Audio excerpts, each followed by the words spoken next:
Βρισκόμαστε κοντά σε ένα crossover όπου οι τυπικές οθόνες τύπου TN, η IPS και η VA, οι τελευταίες συνήθως είναι κυρτές, αρχίζουν να μοιράζονται τη δημοτικότητά τους με μια φρέσκια γενιά πάνελ. Μιλάμε για PC monitor σαν και αυτό από την Aorus που είναι τεχνολογίας QD OLED και ξεχυλώνει τις δυνατότητες πολλών PC, πόσο μάλλον των σύγχρονων κονσολών. Αυτές οι οθόνες δεν είναι ακόμα τόσο φτηνές ώστε να τις βάλουμε σε κάθε PC του σπιτιού, αλλά έχουν προοπτικές και σίγουρα προβλέπεται να γίνουν πιο προσιτές αντίθετα με άλλα πράγματα. Η Aorus FO27Q5P, που όπως δύσκολα μας λέει η ονομασία της, είναι ένα flat QD OLED 27 monitor με ανάλυση QHD και ρυθμό ανανέωσης 500 Hz. Και αφού το βγάλαμε αυτό από μέσα μας, πάμε να δούμε λεπτομέρειες. Το πάνελ είναι ένα τρίτης γενιάς QD OLED της Samsung με τριγωνικά πίξελ, όπου το πράσινο είναι στην κορυφή, το κόκκινο κάτω αριστερά και το μπλε στα δεξιά του. Η οθόνη μοιράζεται πολλές σχεδιαστικές πινελιές με άλλες σύγχρονες οθόνες της Gigabyte, όπως η βάση τύπου Boomerang και ο λιτός RGB φωτισμός στο πίσω μέρος στο λογότυπο της Aorus. Μας αρέσουν επίσης και οι εργονομικές ευκολίες που προσθέτει η Aorus στη βάση του monitor. Η FO27Q5P προσφέρει πληθώρα ρυθμιζόμενων εργονομικών στοιχείων, όπως ρύθμιση ύψους, περιστροφή στον κάθετο άξονα, δυνατότητα περιστροφής κατά 90 μοίρες, το pivot δηλαδή, και ρύθμιση κλίσης. Έτσι, ο χρήστης μπορεί να τη φέρει ακριβώς στα μέτρα του, είτε για gaming είτε για επαγγελματική χρήση. Πάμε να τη δούμε ακόμα πιο αναλυτικά. Ένα βασικό χαρακτηριστικό των OLED είναι η δυνατότητα απεικόνησης όλων των χρωμάτων. Προφανώς εννοούμε των περισσότερων που βλέπουμε εμείς οι άνθρωποι. Το πάνελ έχει βάθος χρώματος 10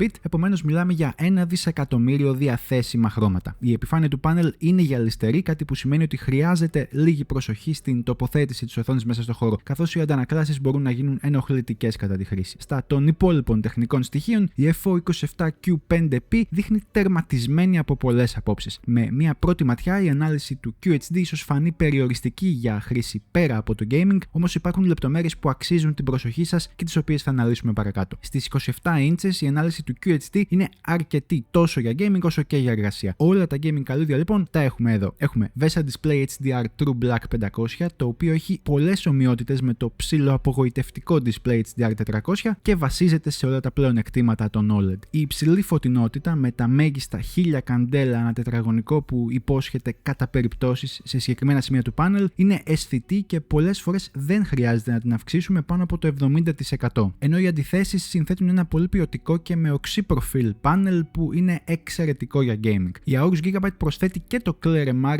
21000 που μεταφράζεται σε εξαιρετικά καθαρή κίνηση, που σημαίνει αυτό για 210 απόλυτα καθαρά frames, μόνο το ένα εμφανίζεται θολό, μειώνοντας δραματικά το motion blur. Επιπλέον έχουμε και χρωματική ακρίβεια 99% του χρωματικού χώρου DCI-P3, καθώς και AMD FreeSync Premium Pro και Nvidia G-Sync Compatible Ratings. Με λίγα λόγια, ό,τι θα περίμενε κανείς από μια σύγχρονη gaming OLED οθόνη βρίσκεται ήδη στο μενού. Ενώ η τεχνολογία QD OLED της Samsung αναλαμβάνει τα μεγαλύτερα ωφέλη που παίρνουμε από την εικόνα, η Gigabyte έρχεται να συμπληρώσει το πακέτο με μια ιδιαίτερα πλούσια λίστα από τεχνολογίες και features που κάνουν τη διαφορά στην καθημερινότητα. Έτσι, έχουμε πλήθος θυρών για εικόνα, ένα USB hub για μέχρι 2 περιφερειακά, ξεχωριστές υποδοχές ήχου και μικρόφωνο 3,5 mm, USB-C με DP Alt Mode για το laptop, μέχρι και mini DisplayPort για όσους ροκάρουν ακόμα κάποιο Mac και χρειάζονται άλλο ένα στρέμμα οθόνης. Όσον αφορά τις HDMI και DisplayPort, για να φτάσουμε στον ηλικιώδη αριθμό των 500 Hz, η μία και μοναδική DisplayPort 2.1 υποστηρίζει ρυθμό μετάδοσης δεδομένων έως και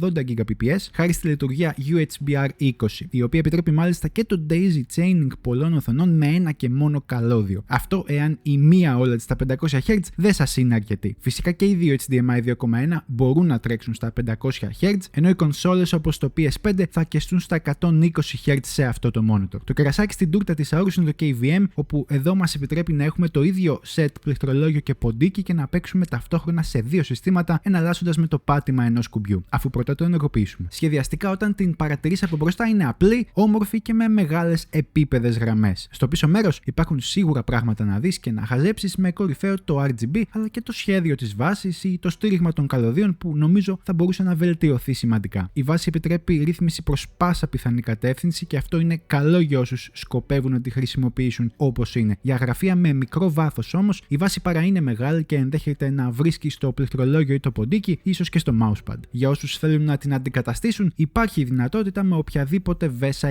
100x100, οπότε κάνει εύκολη την αντικατάστασή της εάν το χρειαστούμε. Το αρχικό σετάρισμα είναι μια εύκολη διαδικασία, όπως εύκολη είναι και η συναρμολόγηση από το κουτί της. Η βάση τύπου Boomerang βιδώνει στην κεντρική κολόνα και έπειτα κλιπάρει επάνω στο σώμα της οθόνης. Μια διαδικασία πραγματικά 5 λεπτών. Στο πρώτο ξεκίνημα θα δούμε αμέσως το μενού OSD της οθόνης και θα εντοπίσουμε τις extra OLED specific λειτουργίες που φροντίζουν για το F-Zin του πάνελ. Οι OLED λοιπόν έχουν ένα βασικό αρνητικό για όσους αξιοποιούν τον υπολογιστή τους για περισσότερες από μία δουλειές. Το fringing στο κείμενο είναι κάτι που εντοπίζουμε όχι μόνο σε αυτό το monitor, αλλά και σε όλα τα υψηλής πυκνότητας OLED πάνελ της αγοράς. Το φαινόμενο αυτό παρατηρείται γενικότερα σε OLED ανάλυσης QHD 4K με διαγώνιο από 27 έως και 32 inches και αρχίζει να υποχωρεί όταν το scaling ρυθμιστεί στο 125 με 150% στα Windows. Ωστόσο, στην περίπτωση της QHD ανάλυσης των 2560x1440, η αύξηση του scaling συνεπάγεται με μικρότερο διαθέσιμο χώρο εργασίας, κάτι που σημαίνει ότι χρειάζεται προσεκτική ρύθμιση ανάμεσα στην άνεση και την παραγωγικότητα. Τι είναι όμως το text fringing? Είναι ένα οπτικό φαινόμενο που τα γράμματα εμφανίζουν λεπτές χρωματιστές σκιές ή ξεφτίσματα στα άκρα τους, συνήθως πράσινα, κόκκινα ή μπλε, και φαίνεται πιο έντονα σε λευκό κείμενο επάνω σε σκούρο φόντο ή και το αντίθετο. Αυτό συμβαίνει λόγω του τριγωνικού σχεδίου των pixel, επομένως το μικρό κείμενο επάνω στην οθόνη φέρνει στο προσκήνιο μερικά artifacts όπως αυτά που περιγράψαμε. Παραδόξως, παρόλο που πρόκειται για σχεδιαστική ανομαλία των OLED, υπάρχει τρόπος να το βελτιώσουμε και μάλιστα αισθητά μέσα από το λειτουργικό σύστημα. Η πιο αποτελεσματική λύση αυτή τη στιγμή είναι μέσω του MagType. Το πρόβλημα προκύπτει επειδή τα Windows χρησιμοποιούν sub-pixel anti-aliasing μέσω του ClearType, το οποίο δεν συνεργάζεται καλά με τη διάταξη των sub-pixel που έχουν οι OLED. Αυτό το θέμα είναι επικρατέστερο, όπως είπαμε, στις OLED με υψηλή πυκνότητα πάνελ, όπως και αυτή εδώ. Το MagType είναι ένα δωρεάν εργαλείο που αντικαθιστά στην ουσία το ClearType των Windows και φέρνει ένα εναλλακτικό rendering γραμματοσυρών εφάμιλο με το macOS στα Windows. Γυρνώντας την επιλογή του anti-aliasing σε grayscale anti-aliasing και αποθηκεύοντας το προφίλ, τα γράμματα γίνονται πιο γλυκά και εύληπτα. Και έτσι το βασικό πρόβλημα των OLED μειώνεται σημαντικά. Στο gaming βέβαια δεν θα μας επηρεάσει ούτε στο ελάχιστο, οπότε κρατήστε αυτό σαν πληροφορία, ειδικά εσείς που δουλεύετε με κείμενο συχνά στον υπολογιστή σας. Στην ελληνική αγορά λοιπόν αυτή τη στιγμή η Aorus FO27Q5P παίζει ξεκάθαρα σε premium κατηγορία, με την τιμή της να κινείται γύρω στα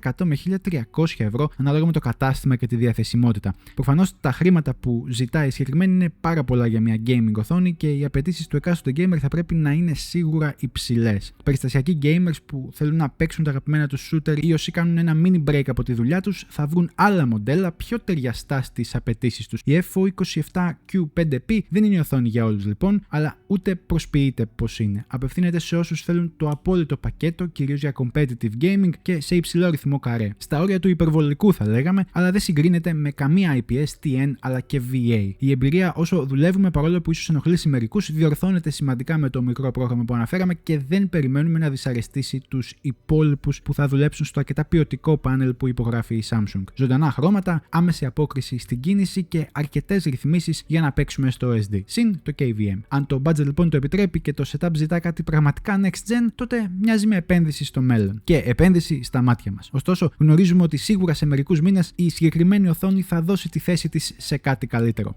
Όσοι δίνετε έμφαση στο budget, τότε στραφείτε στις υπόλοιπες επιλογές της Gigabyte. Έχει σίγουρα άφθονες. Αυτά. Είμαι ο Λουκάς και μόλις είδατε 8bits. Σκέψου να κάνεις subscribe αν σας αρέσουν αυτά που βλέπεις στο site και στα βίντεο. Μέχρι το επόμενο, να περνάτε καλά.